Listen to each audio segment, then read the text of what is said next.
And George Kelling, we all need to be reminded that political correctness has been around for a long time.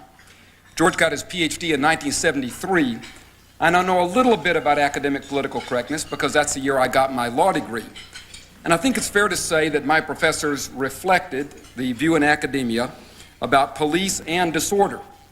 Police officers were uneducated, insensitive, racist, blue-collar thugs who were suppressing the legitimate aspirations of poor people, black people, other minorities, and lower-class people in general. As to the desire for order among the public, that was one part bourgeois fetish and one part a thin veil for racism. The solution to this problem, as it was viewed by the conventional wisdom, was to get cops out of intimate contact with people in the community so they would stop the corruption, get them into cars where they could be controlled by centralized police headquarters, sending them around on 911, calling them in on 911, and having them drive around the neighborhoods to scare the criminals and reassure the public.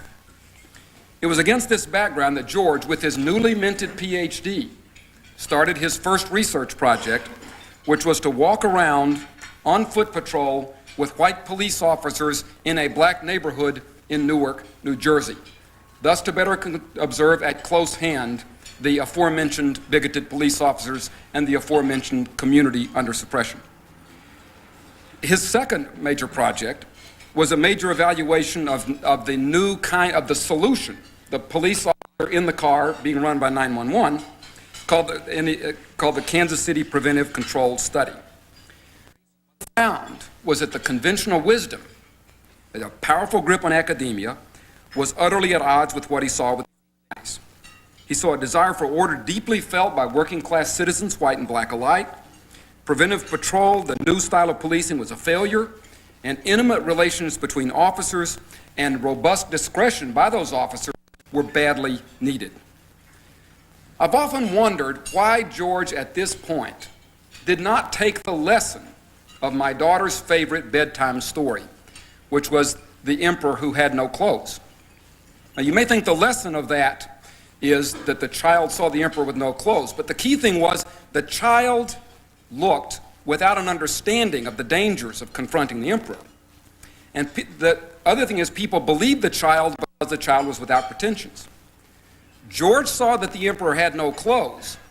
He understood full well the power of the emperor and the wrath of the emperor's courtiers.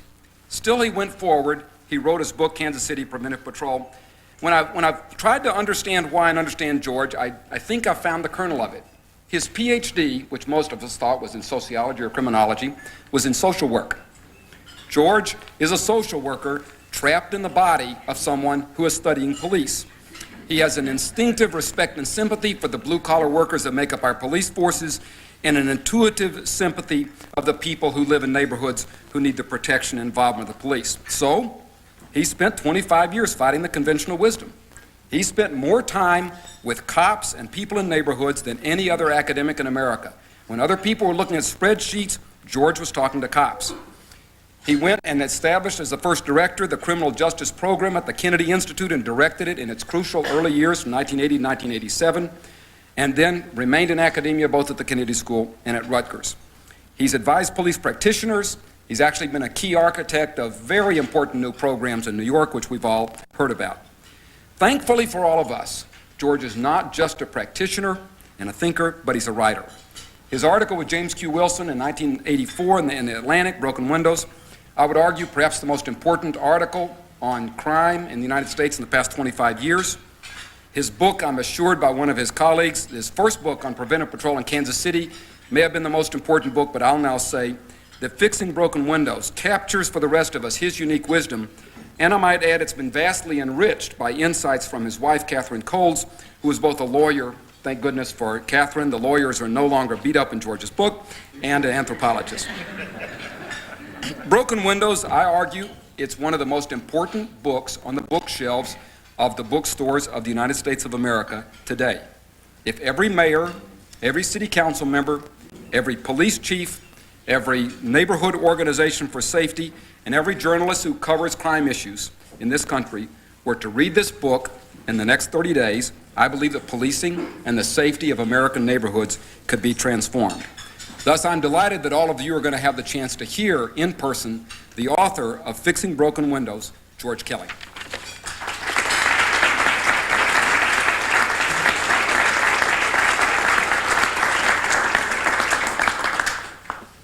Thank you, Roger. I hadn't thought about being trapped in that sense before with my...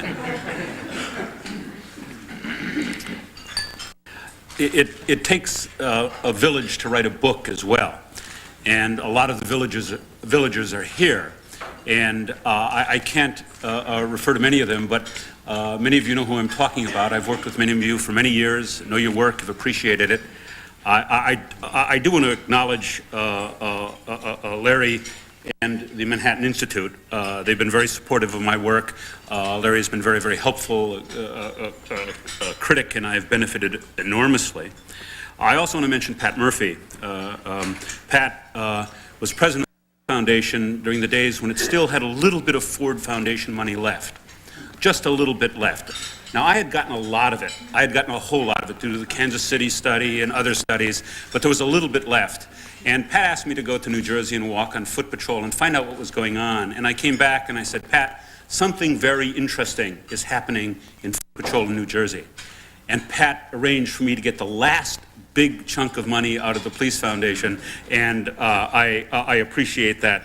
I appreciate that enormously, and I recognize Pat's contribution to policing generally and to change in policing. Restoring order and reducing crime is a little bit like milking a camel.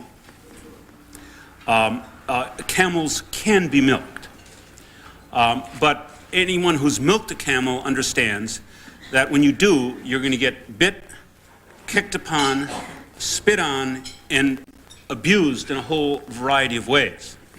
Now, police chiefs know this. People who have been involved in the change in policing understand this, and they understand then that if you milk a camel, the first requirement is that you really have to mean it. You got to want to milk that camel very, very badly. And I think we know now how to milk that camel when we're talking about crime in our society. I think we know a whole lot about restoring order, preventing crime, reducing crime, and we have wonderful success stories, and they're no longer just minor stories. A lot of stuff is coming together in a very, very powerful way. And I think we've figured out a lot of the mistakes of the past, but we've known about that now for probably a decade and a half. But we're starting now to put together a point of view that I think gives great promise for the future, and I want to talk about that. In 1975, I spent a lot of time conducting the Newark Foot Patrol experiment. The findings were very interesting. If you added foot patrol to a neighborhood, fear of crime dropped enormously. If you took foot patrol away, fear of crime increased enormously. If you added foot patrol, citizen appreciation for officers increased enormously. If you took it away, it decreased. Now, the question was, why was there that powerful impact from foot patrol? Why was it that you had, and understand we had 13 fear variables in the study, to use technical phrases, and every one showed powerful drops in fear of crime? Well, the obvious answer was, well, foot patrol is a felt presence in a community. If you add foot patrol, citizens immediately recognize it. If you take it away, they recognize it as well. And so it's a felt presence. But think about that for a minute. In Newark, New Jersey, where I observed foot patrol, they were on a beat maybe 30 hours a week at most. You know, they have court time. It never rains on a foot patrol officer. They have a variety of administrative responsibilities. And so, of a total week, they're probably on a beat not more than 20 to 30 hours a week, which isn't much time in the totality of the time of a week, probably around 20%. Well, when I presented this to groups of colleagues, of course, their recommendation was go back to your field notes, go back to your observations, look at what foot patrol officers were doing, because maybe it had to do with what actually officers were doing rather than just their presence. And going back to my field notes and recalling what I discovered, that police officers were involved in setting standards with citizens, and I include all citizens in that, everything from street people, and the quote, homeless, and youths, setting standards about what appropriate behavior was in that community. You could have a bottle, despite drinking laws, but it had to be in a brown paper bag. You could drink out of that bottle, but not on Market or Broad Street. You had to go around to the alley. You could panhandle, and this was interesting, and it was way ahead of its time. You could panhandle from people who were moving, but you couldn't panhandle from people who were standing still. And we all understand the meaning of that now in terms of who controls that contact. You could sit on the stoop of a store, but you couldn't lie down. In other words, police were involved intuitively in negotiating a consensus about what was appropriate behavior in that neighborhood. And the interesting thing was that consensus became self-enforcing. And that is, people knew what was appropriate behavior, and everyone had a vested interest in that. And the street people had a vested interest in that as well. Now, that's a little complicated to try and explain now, but in a whole variety of ways, including street people ridiculing their colleagues when they broke the law or broke the rules and came in contact with police, ridiculing the other street person rather than ridiculing or getting on the case of the officer. Now, after the Newark Foot Patrol study was published, James Q. Wilson read it and said to me, "Do you want to do a piece together for the Atlantic?" And I said, fine. He could meet all his obligations to me by citing the book, but Jim, typically generous, said, no, let's do it together. And so we produced the article, Broken Windows. And broken windows was essentially a metaphor, and many of you know it. And it went like this: just as a broken window left untended is a sign that nobody cares and leads to more physical damage to property, so untended disorderly behavior is a sign that nobody cares and leads to more serious disorderly behavior, serious crime, and ultimately decline of the quality of life. Now, the response to the article was fascinating, and the response generally came from three categories of people. The first were citizens with whom I was having contact with. The second was police, and the third were my academic colleagues. Right after I finished the Newark Foot Patrol study, I was working with citizens looking at community crime control groups. And if this happened once, it happened a dozen times. I'd go in and meet with the group. They'd conduct their meeting. After the meeting, they'd have coffee. They'd ask me, well, why are you here? What are you interested in? And I say, well, I'm interested in what your problems are, how you're dealing with your problems. And time again, somebody would go over to the cocktail table, over to the table, grab some papers, and hand it to me and say, if you want to know what the problems are, read this. And they'd hand me Broken Windows. and then they start telling stories about their contacts with police. And that is, they say, you know, the police come to these meetings, they come with their printouts, they want to talk about burglary, and they want to talk about robbery, and they want to talk about serious crime, and that's fine, but we're concerned about the prostitutes who are harassing our husbands in front of the children. We're concerned about youths who have taken over parks, and we can't use the parks anymore, and our children can't use the parks. We're concerned about public urination and defecation and panhandling. And I'd hear this again and again and again. And of course, it doesn't matter now where I go. I go to the toughest areas of New York, the toughest areas of New Haven, toughest areas of Boston, you name it. You ask citizens to list what their most serious problems are, even when murder is at high rates, and they'll be telling you about graffiti, public drinking, drunks down, aggressive prostitution. If you list the top 10, 8 of them are going to be problems of disorder. And so what Broken Windows meant for them was that it gave voice to a demand for dealing with these problems that weren't being responded to. The police response was equally interesting. The police would recount the same stories. I know we go to the meetings and we talk about burglary and we talk about robbery, and the citizens want to talk about the minor problems. And we just don't have time. We're so backed up with calls for service, and we got to deal with the serious calls for service, and so we just can't respond to them. The third response was from academics and elites. And most of them were quite embarrassed for me, because I was raising questions that we all thought had been answered during the 1960s. Even some colleagues understood my position completely, and that was, I was a fascist. That was clear. Because the questions that I was raising was, that Jim and I were raising, and that were being raised in communities is, first of all, what about this business of tolerating nonviolent deviance? Is nonviolent deviance really not a major problem? Ought we to be so tolerant in our cities that as long as somebody doesn't hit me in the face, as long as somebody doesn't assault me, my obligations as a citizen is to tolerate all kinds of behavior, in-your-face behavior? Do we really want to tolerate nonviolent deviance? And is it the case that nonviolent deviance is really victimless crime? Is it the case that prostitution is victimless crime? Is it the case that drunken behavior, loutish drunken behavior in parks, is victimless crime?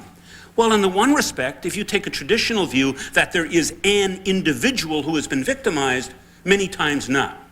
But if you take a different position, and that is the aggregate consequences of many minor offenses, turn a community into a victim, wipe out entire neighborhoods, shopping centers, lead citizens to move, lead citizens to lock themselves behind their doors, and if you think of the community as victim, then there is a victim indeed.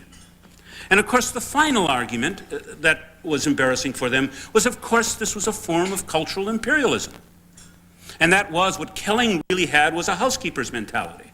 A place for everything and everything in its place that he wanted to impose upon people who were different. Because one person's disorder is another person's expression of cultural diversity and cultural traits. And that was widely believed and widely touted. But since when is drunken behavior in parks a sign of a cultural trait? When is public urination and defecation a sign of cultural diversity and ought to enrich us by learning about additional cultures?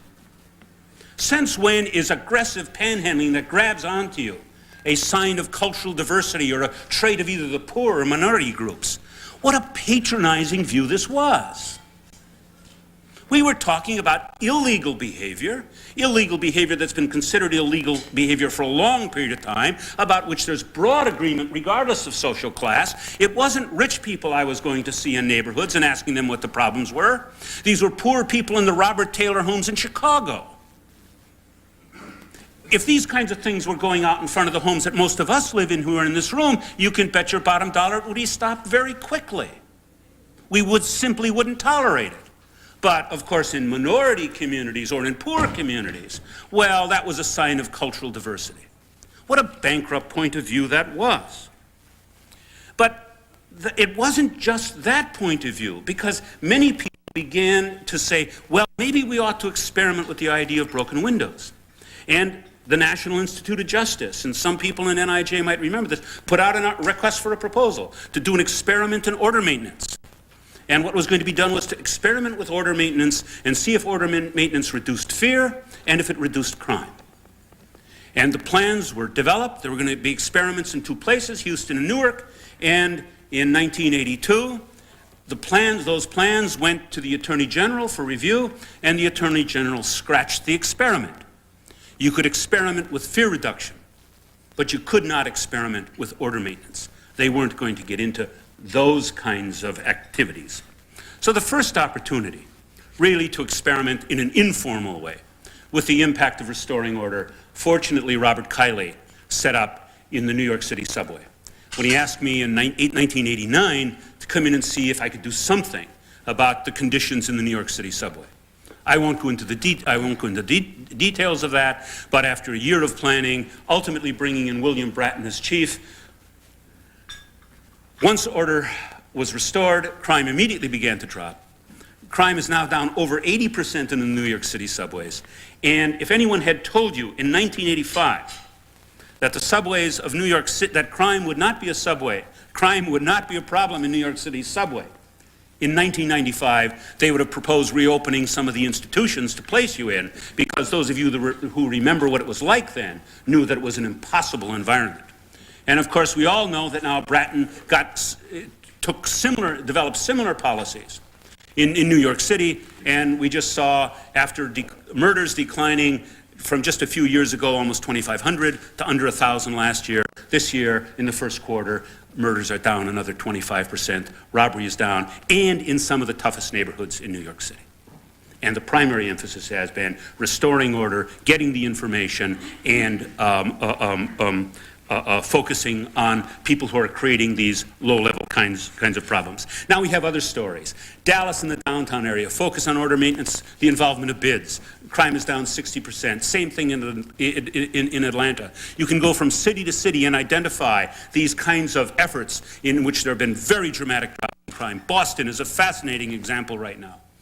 17 gang-related murders in 1995, none in 1996. In direct response to a planned operation by prosecutors, police, probation officers, and community to establish control over gangs and say, enough is enough.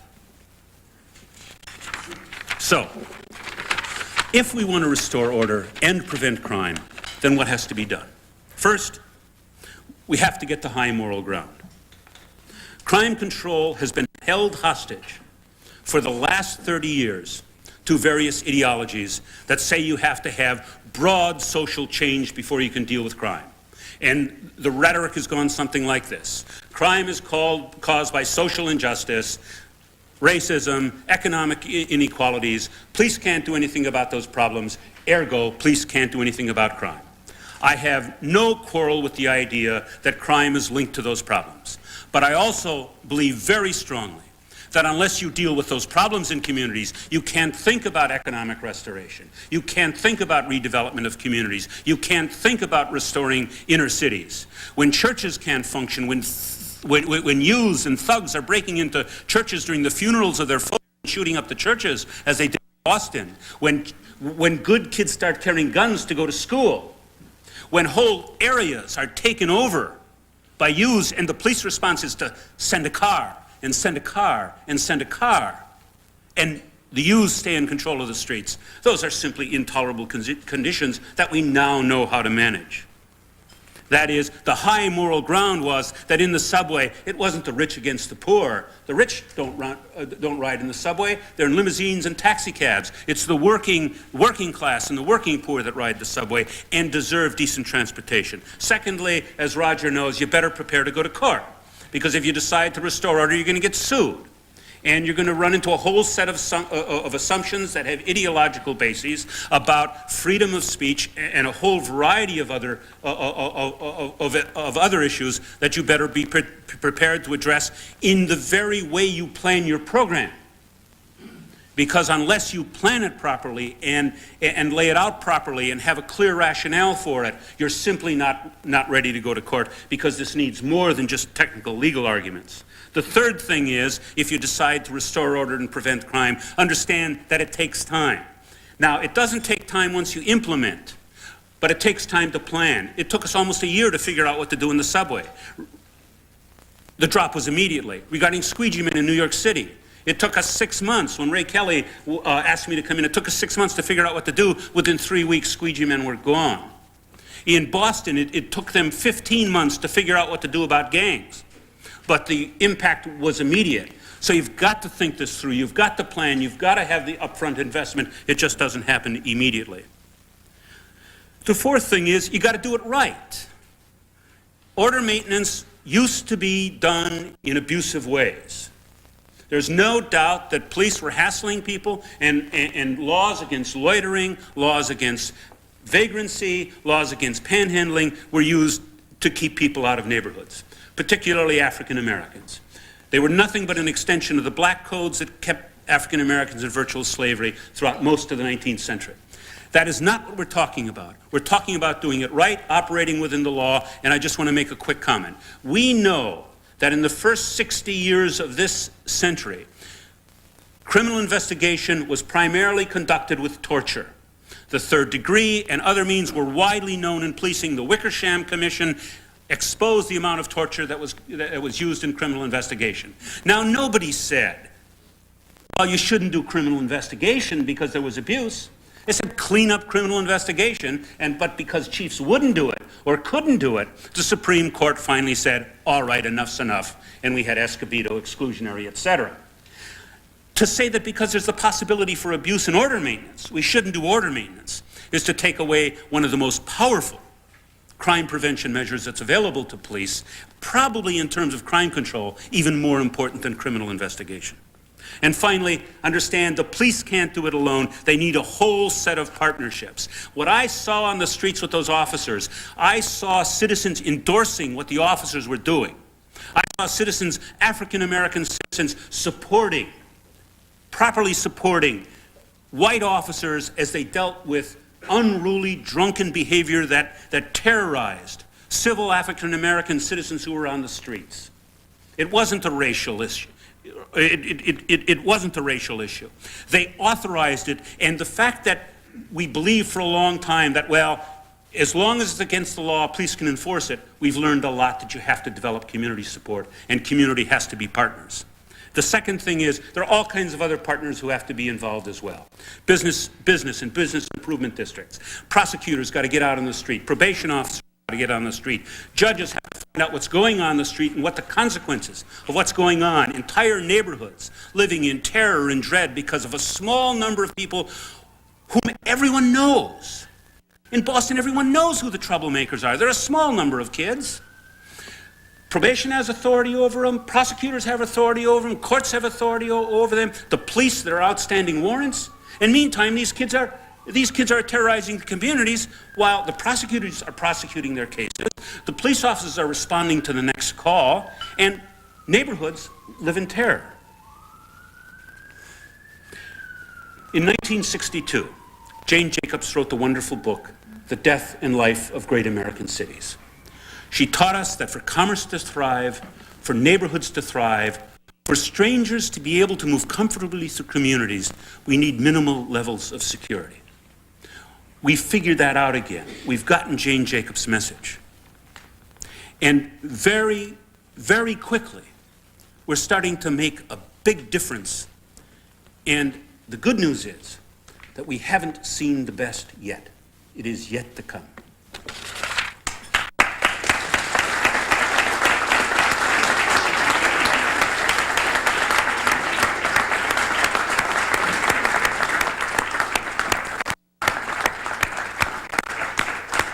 George hoped that he would stir you to some questions since he enjoys answering questions better than he does his original lecture. This is being taped for C-SPAN. We're delighted with that. So we're operating under about a 25-minute time restraint. Larry, correct me on that. But George, if you would, I'm sure there are questions, and you can just control the mic. If any of you decide to give speeches rather than ask questions, keep them to 2 minutes. So, all right? Yes, ma'am. No speech. I'm just wondering if you could, with increasing rates of youth violence, if you could talk a little bit about effective strategies for dealing primarily with juveniles. Well, I think the Boston story right now is just an unusual success story, and it continues to unfold. There, basically, prosecutors, federal and state, police, probation officers got together and understand in Boston there was a real sense of despair. And that is, there was acknowledgement by everyone that things had gotten out of control. They were just out of control. And the prosecutors knew we couldn't continue business as usual anymore. The feds knew it. The police knew it. And so they started to work together, and people from Harvard worked with them. David Kennedy, Ann Peel, and Anthony Braga. And the first thing that they decided to do was to begin to communicate with the youths that violence was over. They knew that there was going to be some drug dealing. They knew there was going to be some other things, but violence would be over. And to make sure that everyone understood that they meant that, their first move was to take out a gang. And through the use of warrants, through the use of probation violations, through the use of arrest for minor offenses, order maintenance problems, they literally took out one of the toughest gangs. And then they continued to meet with gangs. And they said, now look, it's over. There's going to be no more violence. We know who you are. And so a message went out that you even think about violence. And we're coming down on you in every way we can. And the response, again in 1996, no murders. That was a very, very important development. One of the tragedies that they discovered when they began to look at what was going on was that good kids were starting to carry guns and join gangs for self-protection.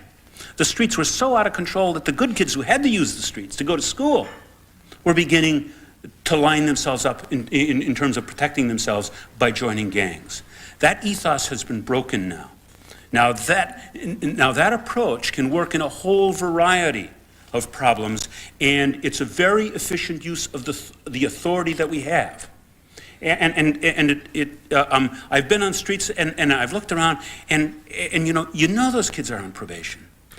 You know that some of them have warrants out. You know that some of them have charges pending. And here they're terrorizing a community. If you change the way of doing business and plan and collaborate, you can take care of that very, very quickly. We've had a very similar response in New York City.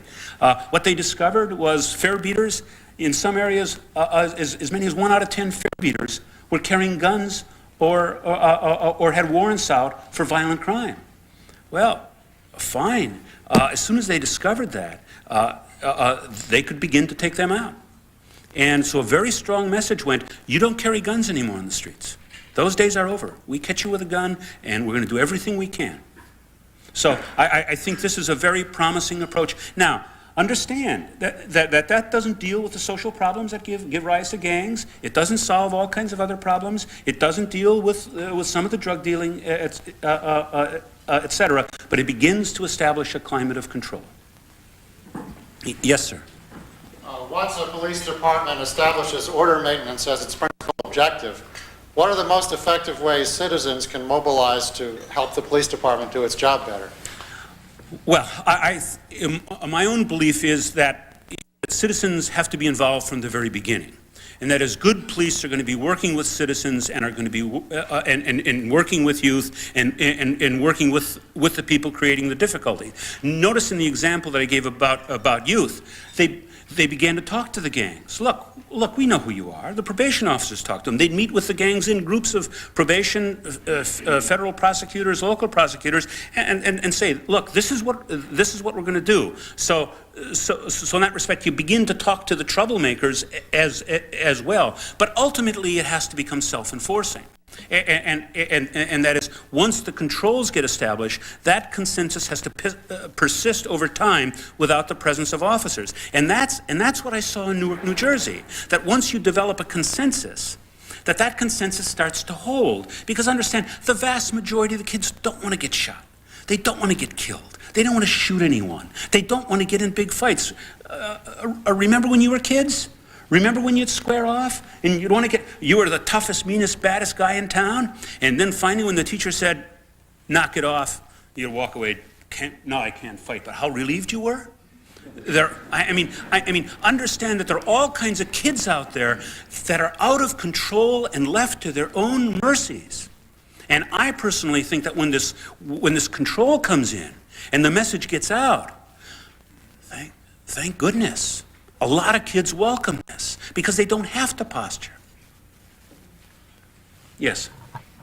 You had commented before about the importance of making sure order maintenance is done right in a democratic society.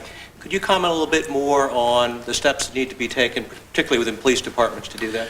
Well, that's a very troublesome issue because the guidelines for officers in most departments are non-existent about how to do these kinds of things. In fact, they're very rarely discussed. For a long period of time, order maintenance has been conducted as a form of dirty work in police departments. And that is, well, you do it if you got to do it, or if there's a particular problem, you send a car and shag the kids away. And so there's little understanding of how discretion ought to be used, except intuitive. And let me make a point. I learned about this from police officers. I didn't invent these ideas. I discovered these ideas out in the field. And in a happy little story, I was picked up the other day in Newark by a detective to go meet with administrators, and it turned out that the detective was Smitty, who I walked around with on foot patrol in Newark, New Jersey, and who taught me almost all of these things. And the reason why I discovered it, as I was riding in the car, some kids yelled at him, "Hey, Smitty, Smitty,"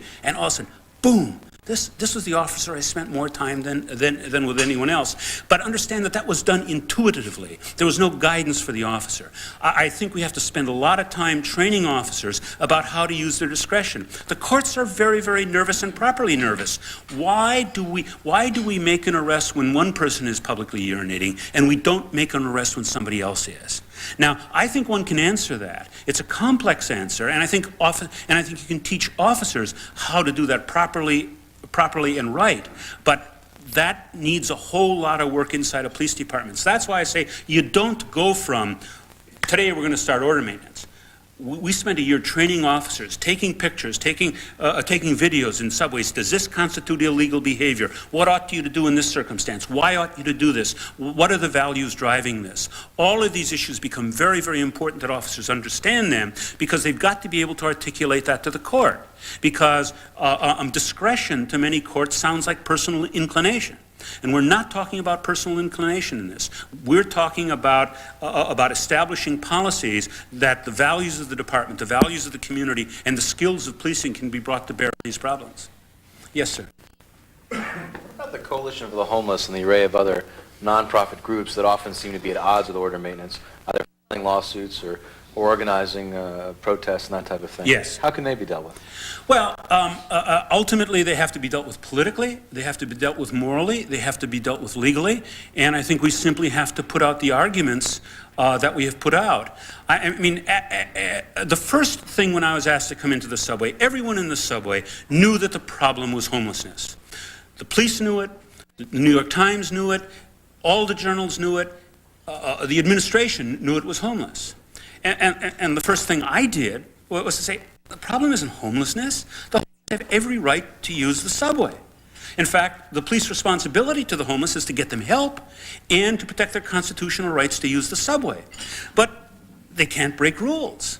They, too, have to abide by the rules of the subway, and as a matter of fact, from now on, and we're going to talk to them, and we spent, like with the gang, we spent 2 weeks handing out information to people who were violating rules and saying, you know, on October 24th, we're going to start to enforce this.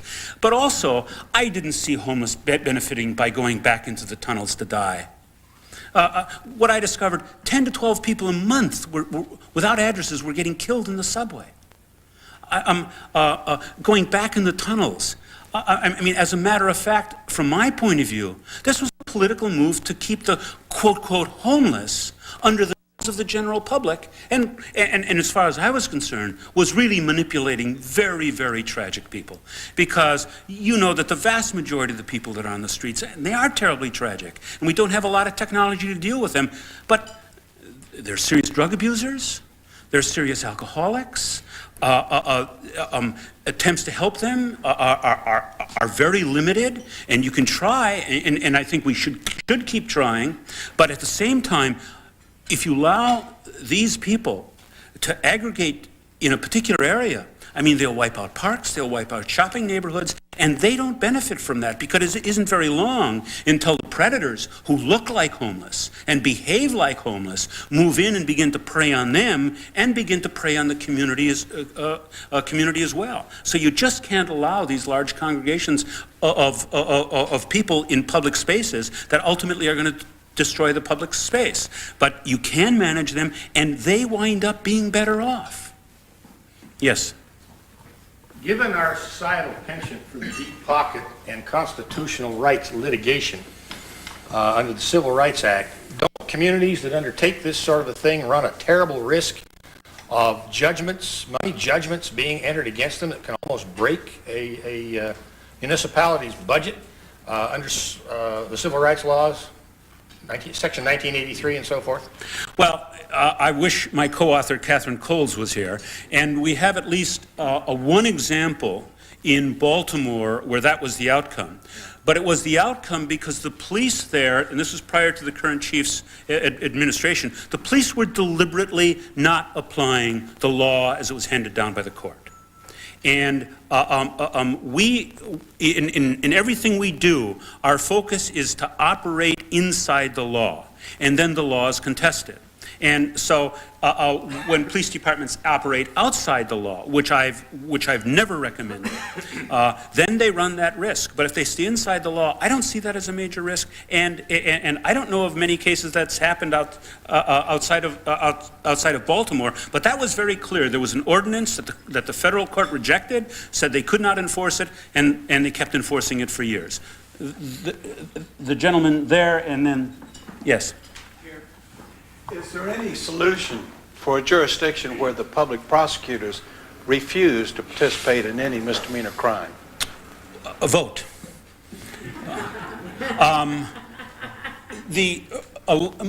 As far as I know, most prosecutors are elected. There's a movement now, and Barbara Boland has been leading in the study of this, of community prosecution. I think community prosecution is going to move very, very quickly, because prosecutors are starting to discover that once they get prosecutors out into the community and prosecutors start meeting with community representatives, that's enormous political capital. And when they start recognizing that, smart district attorneys are going to say, I'm going to get involved in that too. My own prediction is 5 years from now, community prosecution will catch up with community policing. Yes. You alluded to some of your earlier critics. I'd like to ask you about what some of your current critics are saying. And as I summarize it, it is sort of that the claimed effects of order maintenance are much exaggerated, that there are a whole lot of things going on out there at once, in no particular order. Demographics, longer prison terms for career criminals, stabilization of drug markets, and that you can list the whole long thing, and that the criticism is your thing, while it may have some merit, is not as important as you make it out to be. Well, I understand that, and it seems to me that it's interesting to read some of these critiques, although I'm pleased to say that, for the most part, those kinds of reviews haven't come out yet. There have been some op-ed pieces that have said that, but most of the reviews have from both liberal and conservative columnists have been very, very supportive. But they're talking about, the confounding effects of the number of people that we have in prison, the changing demographics and things like that. None of that will explain away the subway situation. None of that will.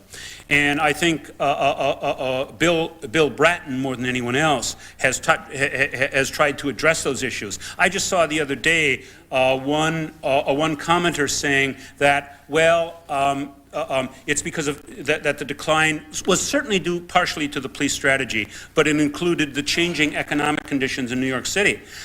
Unemployment just went up to 9.25 in New York City. Unemployment is going up and crime is dropping. So I think this is an example of holding crime control hostage to the idea, unless you're committed to social change, and I may or may not be, but I think that's irrelevant, then you shouldn't be doing these things, because if we solve the crime problem, that'll take away one of the impetuses, if that's a word, to social change. And so crime control has been held hostage to broad social change. Yes? Do order maintenance issues play out differently in communities experiencing large numbers of new immigrants? Large numbers of new immigrants. Is that liable to create different dynamics from some of the communities you've looked at? The only research about that has been Wes Scogan's research in Disorder and Decline. And what Wes found, regardless of where you check, the ethnic background, it turns out that there was a broad consensus about what constituted disorderly behavior. And I think the things that I'm talking about, I'm not talking just about being a little loud during festivals. I'm talking about illegal behavior, boom boxes that bother the entire neighborhood, regardless of ethnic backgrounds. But so far, there's been nothing that has suggested that Wes's analysis has somehow changed since he published it in 1990. Yes, sir. Could you comment on the relationship, if any, between truancy at school and order maintenance? That is, an apparent large percentage of high school students not going to school and wandering? Well, we've known for a long period of time that truancy and burglary are very highly correlated. you have kids out of school and you get an increase in burglary. I think truancy is an example of low-level disorderly behavior in which people are not meeting their responsibility, and they ought to be dealt with.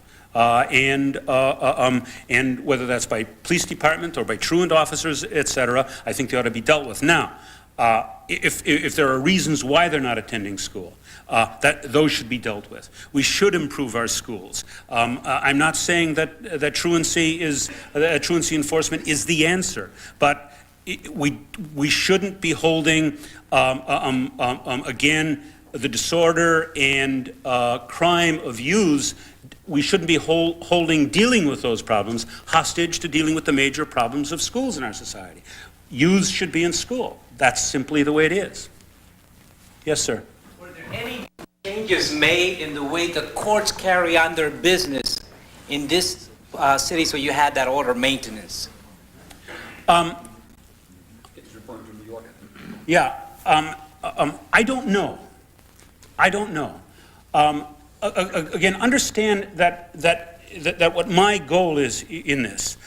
You need, when you are saying to groups, look, you are going to have to square away, you need to have the or else. And that is, either you square away or else something is going to happen to you. At that point, you better have the judge informed, you better have the prosecutor informed and involved, and probation involved, etc. But I view this as high activity, low arrest. And that is, and think now what the implications of this in Boston are. As a result of some upfront investments of control, 17 youths are alive, but 17 other youths haven't been killed. Other youths haven't been injured. I mean, in the long haul, I'm talking high activity, low arrest. You might have to start out with more arrest and get the support of the courts, but ultimately low arrest. Once the squeegee people learned that they'd spend a night in jail for not paying the fine, the need to jail them went away because they stopped squeegeeing. But you had to have the initial or else. But I don't know specifically what the changes in court policy was. I do know, and the details of it are in the book, it was just at that time that representatives of the court put through a law in a budget bill that essentially decriminalized all low-level offenses. And that was a disaster. I don't know how that's come up, how that's worked out, but potentially that was a very, very serious problem. Yes, sir. Can I ask you about tactics for just a second? About? Tactics for just Yes. a second. How did you know the squeegee men were going to go away after a night in jail? How was that tactic developed? What would you have done if it hadn't worked? Was there a fallback? And do you have an idea how much an operation like that costs or adds to ordinarily budgeted costs? Well, again, I proceeded as I always do, and that was I was asked by Commissioner Kelly to come in. I asked to work with a group of officers. I was working with a chief and a lieutenant and some officers in neighborhoods. We went out and we talked to the squeegee men. We photographed their activities. We sent unmarked police cars through the squeegee men to see how they responded to different kinds of groups. We talked to people, and after 3 months, I didn't have the slightest idea where I was going with it. And this has happened to me time and time again. And all of a sudden, a lieutenant and a patrol officer were there, and the lieutenant said, "If only we could get the warrants. If only we could get the warrants for their arrest." And I said, "Tell me about that." He said, "Well, we give a DAT, a desk appearance ticket, which both the cops and the squeegee men referred to as disappearance tickets, because basically the attitude is, keep it, I got plenty of them. And of course, if they don't appear, that of course is a jailable offense, but the warrants go into the warrant room of the New York City Police Department. Now, as most police executives will tell you, warrant rooms are black holes. Everything goes in and basically very, very little comes out, and especially with those kind of minor offenses. So I called Paul Scheckman in Morgenthau's office and said, "Paul, for a limited period of time, can we get the warrants that were for squeegeeing back to the foot patrol officers who made the original arrest. And he said, oh, that's tough. How long do you need? And I said, well, how about 6 weeks? He said, well, okay, 6 weeks. And now understand the psychology of a foot patrol officer. First of all, the foot officers are out there, community officer, and he or she is under orders to deal with this problem, and here are these super anti-crime units, and they refer to the, I won't use the actual word, the S work of dealing with squeegee men. So they're scorned by their colleagues for doing that unimportant stuff. And the youths themselves ridicule them. Then all of a sudden, along comes this warrant. Can you imagine how that makes the officer feel? I understand. Now you're going to jail. And so they go to jail, spend a night in jail. And that was all that was it. And it stopped. Now, had it not worked, I would have done more of what I just call mucking around. Talking to the officers, talking to the squeegee men. But one of the things we found out, I mean, immediately the civil libertarians' position was, what you ought to be concerned is apartment and jobs, not these poor homeless kids. 75% of them had legitimate addresses, 50% of them had arrests for violent felonies. I mean, those were tough kids. And at least at one time, I had in a video, got into some kind of a dispute, and very quickly, alongside of one of these cement pilings, quickly grabbed down and had a pipe in his hand, along the side of the car.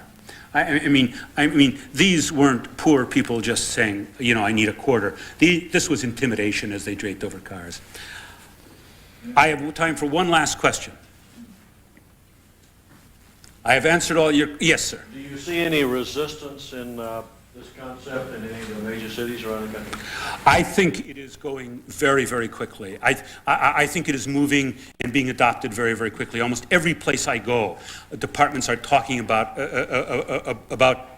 doing order maintenance, and it is becoming part of the basic strategy of policing. At the same time, I find that worrisome because I'm very worried that we're not going to do it right. I'm afraid that we're going to jump into it without establishing the kind of guidelines that we need to do, without doing the necessary training, and then when they get us to court, then the dangers that were suggested here of it being not understood, done poorly. I think we have to counsel cities. This is a powerful, powerful tool, but it's only powerful if you do it right, if you do it legally, and we should be we want to maintain civility in civil ways. That's the key. Thank you very much for your time and attention.